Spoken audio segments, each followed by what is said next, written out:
I told you about the best saw on the planet that I've never touched. I finally got mine. And so now what I want to do is unbox it and learn all about it with you. Wouldn't it be nice, though, if the guy that designed the best saw on the planet were here to teach us firsthand? Jake Kudsey. How are you doing, Rob? Nice to meet you. You designed it.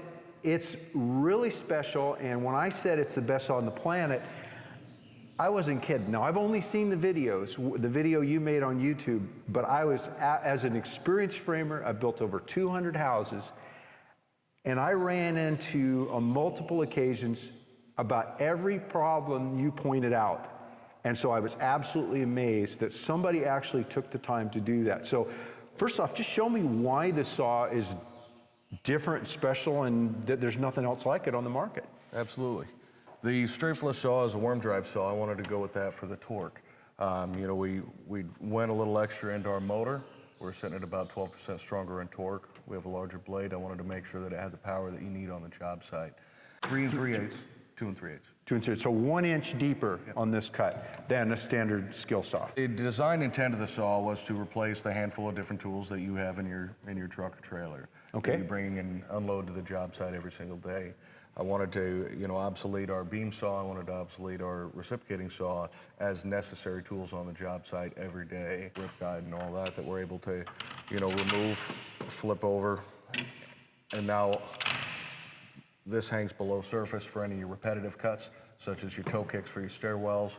You're able to put it over on the other side, and you're able to, get any belly band material, rim joist ripped down, anything like that, up to about 16 inches. This one has a steeper angle cut, because this is what we'd be using to cut roofs and beams and things like that. Absolutely. So that's replacing this as well. It is. And what do you think this cuts?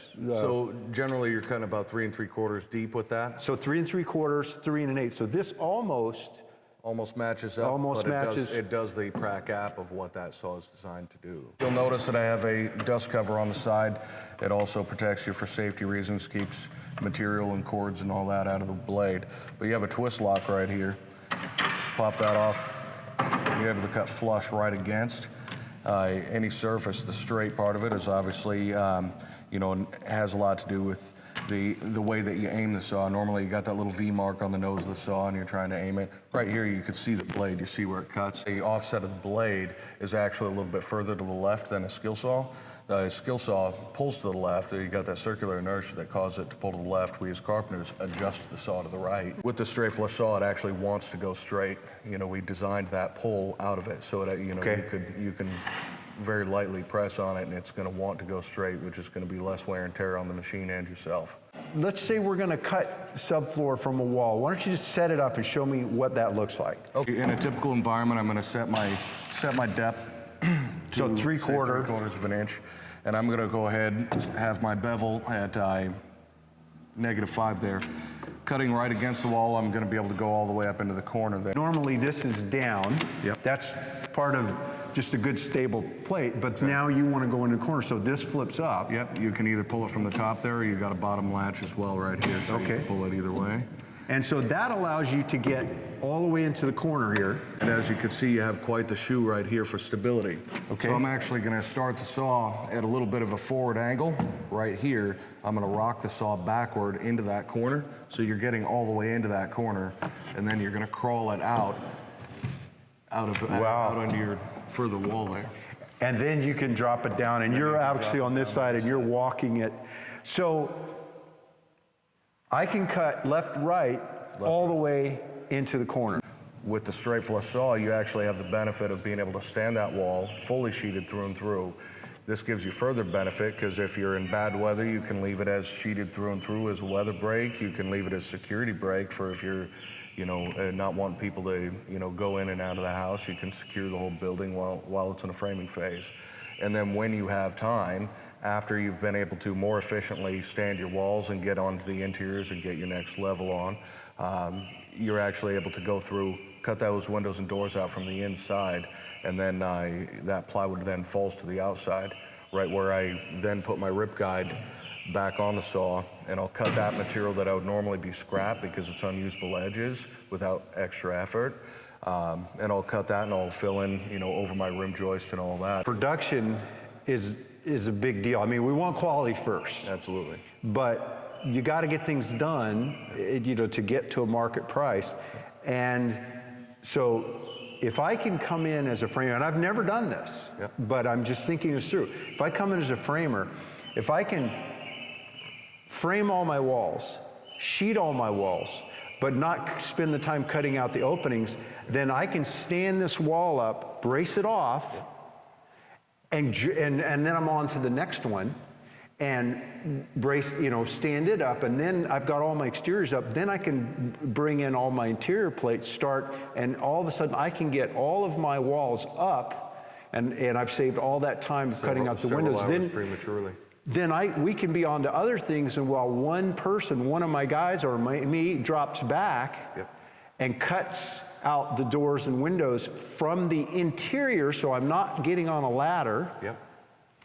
So, maybe I'm a short ladder inside, but I'm not going outside with a long ladder and trying to get up. And so I'm doing this all from the inside. So if this is my windowsill, and it's, it would be, up in the air off the floor, then I'm taking this in and I am cutting flat. I'll take my bottom plate and I will take my speed square. I'll make my mark on the bottom side of the plate, the side that's going to be laying against the floor, and I'll take my skill saw about half the depth of the plate, because we got to let the plate run through. That's what keeps the wall straight. We can't cut it ahead of time. But I'll cut it halfway through, and then I'll stand the wall up, and then I'll come back later with a Sawzall and cut through to that, and that way I'm not having to take a Sawzall and cut and hit my subfloor, and it just takes longer. So with this, with it being flush, I wouldn't need to do that pre-cut. Even better so the way you're describing it is definitely an efficient and clean way to frame. And up until the straight flush saw came along, you have an 1 9/16 cut depth on the front nose cutability of the saw. So you're actually, from a standing position, let's say if this is my subfloor, from a standing position, I'm able to go against that trimmer and just swipe in about 1.5 seconds compared to the 30 seconds that it takes per side with a Sawzall if you're cutting all the way through, or the multiple steps that you described to have a better quality job. It's still multiple steps that we're taking out of it by being able to do that. I don't know, I think this one feels a little bit heavier. I like a little bit of weight on my framing saw, because I just feel I get a better cut. You remember the skill saw with the gray handle, the HD 77 skill, just like your Mag 77 right there? That was sitting at about 18.5 pounds when it first really got popular on the job sites. We're sitting at 14 pounds, 3 ounces net weight. Your Mag 77 there is 14 pounds, 6 ounces. I'm a nut about not pinning these guards up. With my, when I have my crew working for me, I don't want them hurt anyway. Absolutely. But if a OSHA comes on and there's a guard pinned up, it's costing me a lot of money. 80% of circular saw injuries is when you pin the guard back like that, like you were talking about. As you can see with the straight flush, there's nothing to pin back. There's not a little handle here. We have this trigger actuated lower guard that pulls that back. So, I contend that when you're on the job site, you need to cut that tail. You have it in the control of one hand, and when you let go of the saw, the guard goes back into place automatically. When the dust cover is off, it still has that same feature of being able to, of having that tooth coverage right there on the lower end, and you still have full control of it. In the environment where you're cutting tails, we also added, extra knurling on the handles. So with or without gloves, you're getting, excellent traction on the handles, which means better control. I can also rotate that rear handle in a tail cutting environment to where, if my arm were lower, I would be pulling that guard back, have the card over here, grab onto my truss and cut it from down below, and I have excellent control right there in a downward motion. And all you have to do to rotate that handle is pull that, there's a pin right here. You got a little grenade pin right there. And so is it a positive stop everywhere? Yes. So it's got to be somewhere. There? It's got 40, straight up and down, 45, and then 90. Wow, that's amazing. So I've got a lot of one-handed operation here. Where, oh, see, I didn't even notice that when I was talking to you about cutting out the windows, you know, the windows, and I'm running along the sill.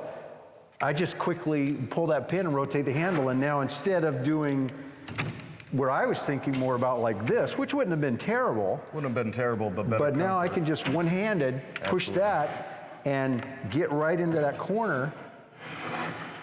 Better comfort means better safety. And better quality. And I just look at it. The rafter hook is built in. Absolutely. The tool for blade change. I mean, these are things I'm just looking at and noticing. And I'm assuming this is a blade lock. We even relocated the blade lock, and contrary to traditional where it's on the front. So when you're changing that blade and you have that saw up like this, you're putting downward and closeward pressure towards you while you're changing that blade, instead of being a contortionist trying to change the blade there. After I said that this is the best saw on the planet, I'm going to repeat that. Everything you've shown me here, the quality of the saw, the way you've put everything together, and so many more things than I thought about before, this is definitely the best saw on the planet. The straight flush saw is not only designed for professionals in its quality, but in the real world, no matter how well something is made, it can and most likely will at some point break. This saw has something I have never heard of on any other saw. A lifetime warranty. So if my local lumber yard carried this, I could go down there with my broken saw 5 years after I bought it, 7 years after I bought it, and say, hey, I just dropped this 3 floors. I got to keep working. I hand it to them. Obviously, you got to have one in stock. They'll hand me another one, and then they'll send you this one back, and you take care. It's all done. I take care of your lumber yard on the back end, so they're not experiencing any cost for exercising that warranty. So we send them a shipping label. So if you're friends with your local lumber yard, you don't want to have them incur other costs. But I also know as a contractor, you're going to need a saw tomorrow. So I want you to be as efficient as possible. I want you to be able to walk in, bring the broken saw, walk out with a new saw. Even if you bought the saw, let's say on Amazon, and your local lumberyard carries the same saw, you're able to exchange it as such. In addition to Jake showing up personally to show us his saw and tell us all about it, he is giving you, my viewers, a free blade. What I'm going to do is in the description of the video down below, there'll be lots of information, so if you don't see it all, make sure you expand it. That box gets bigger.